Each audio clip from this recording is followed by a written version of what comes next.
Welcome back to the channel, people. It's your boy Ducato, and we back with another car video as I make my way to work. If y'all haven't already done so, hit that subscribe button, turn on your notifications, and drop a comment in the comment section below after the video. Today's video, we're talking about Manchester United's 5-0 victory over Rosenberg. Now, not anything to like get superly hyped over, not anything to, write up articles about, but after losing 1-0 to Wrexham, to come back with a 5-0 performance, clean sheet, was really good. So we had 5 different scores, 4 of which were from the academy, one being a really Ronaldo R9-esque goal finish from Xerxes. He danced around the defender and also the goalie before slotting it away neatly. He did learn his lesson, because I remember preseason training with Bayern, he had danced on the goalkeeper and tried to look cute by placing the ball into the net, only for the defender to come back and get it. So to see him actually dance and then complete his lunch, full circle moment. Yeah, I thought it looked good. Again, just from seeing the play, the link ups. What is evident to me though is that we need our 6. Like, that is evident. Long term, I know they're saying that he has the attributes and the build for it in Andre Santos. I personally don't view him as a natural 6. I more see him as an 8.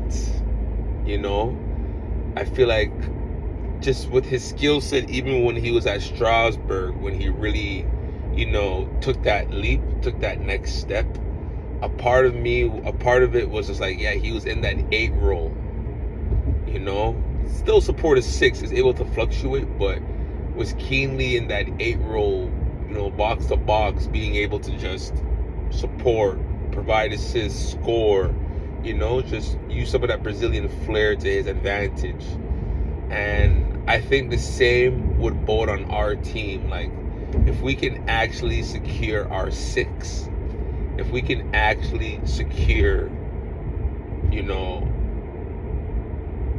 that profile, that player profile, then I think it just gives credence to every other position. Like, the 6th position, especially when you're talking about that balance between the center halves and the attacking line, the attacking forward line, it's synergy, right? But we don't have that player to create that synergy consistently, you know what I mean? So that was just one takeaway where I'm like, we definitely need our 6. That's number 1.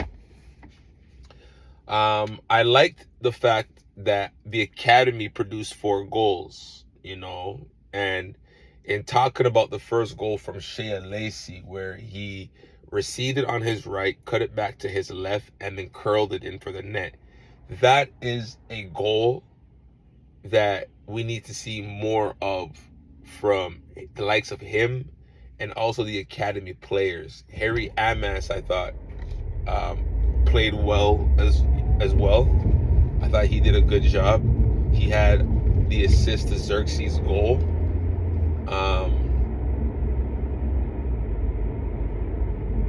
You know what I mean? So he had the assist to Xerxes' goal, which was neat. So when looking at those 2 players, because especially Harry Amas, with Luke Shaw set to, leave the club next season, there is a vacant spot for that left,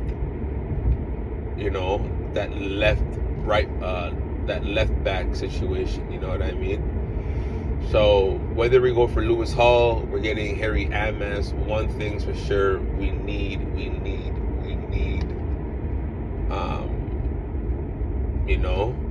like, just better, like our academy, especially when teams are trying to quote 117 million for players, or 80, 90 for these players. It's just like, I'd rather just source it from somewhere else or the academy, right? And so Shea Lacey is definitely high on the academy's thinking.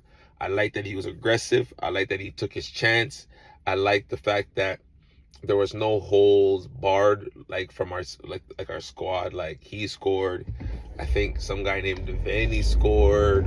Williams scored.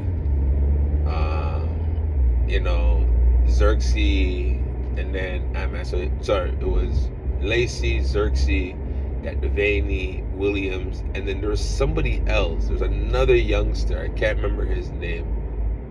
There was somebody else, but all I do know is, it was good to see. Do I see all of them making it to the team? Of course not. But what I do want to see is aggression from my youngsters. Like, go make a name for yourself. Like, you know what I mean? So it was really nice to see that touch on it. What's needed going forward, what's next going forward, is we need some signings, man. Like, we have deficiencies all over the park, man. We need our signings, man. Like, I don't know what we're holding on to. We were promised a minimum of 3 signings. I remember it. We were promised a minimum of 3 signings. One was supposed to be the marquee. Okay. Marquee means you got to spend. You know what I'm trying to say? Like, marquee means you're going to have to spend. So, like, what do we, like, come on. There's profiles out there. Like, we need something. Because it's just not going to maintain. Like, it just can't maintain for a whole new season. We've only added Andre Santos and Tielemans. And I'm not trying to take away from those players, but those two aren't enough. Like, Tielemans is, while he gives you a lot in terms of build-up play, passing, link up, leadership skills, he's also culpable on the defensive end. Should it be like a quick counter? Like, he's not fast enough, right? And that's where we need our that person that can eat up all that, that grass, that can run, provide support, cover for the center backs as well as the forward attacking line, right? So, all in all, with the 5-0 victory, it's good to see. It's good to know that our team can produce that output, still keep a clean sheet. It's good to see that our academy, was able to provide 4 of those 5 goals. But yeah, man, I know JJ Gabriel had and there's a lot of hype on him. He had his start, was able to show, just to produce. He's wearing the number 77, so that's good. But I want to see one of these guys, break onto the team. Like, I just want to see it now. So yeah, we have another game next week, and hopefully we can see Tielemans in there. Bruno, maybe, I doubt Bruno because he had a longer World Cup. But yeah, just trying to see more of our, of our first team guys. And yeah, man, hopefully we can continue to see performances like this, 5-0. And hopefully we can get some signings now, man. Let's get some signings over. Let's get some signings done, team. Let's get some signings done. Let's get our 6. Baleba. There's a big thing about, not everyone's happy with Mane Kone. I still like him. I understand it's the health, but like I said, it's a risk for, even if we think Baleba that had a down season. So it's a risk nonetheless, but I prefer Baleba just because of proven-ness and the eagerness of wanting to join our squad. I think those two hand in hand go really well. But we'll see going down the line. But like I said, that's my little update from the 5-0 victory over Rosenberg. Those are my little takeaways. Let me know what you think below in the video. Don't forget to smash a like on this video, turn on your notifications, and also subscribe. It's your boy Ducado. I'm out.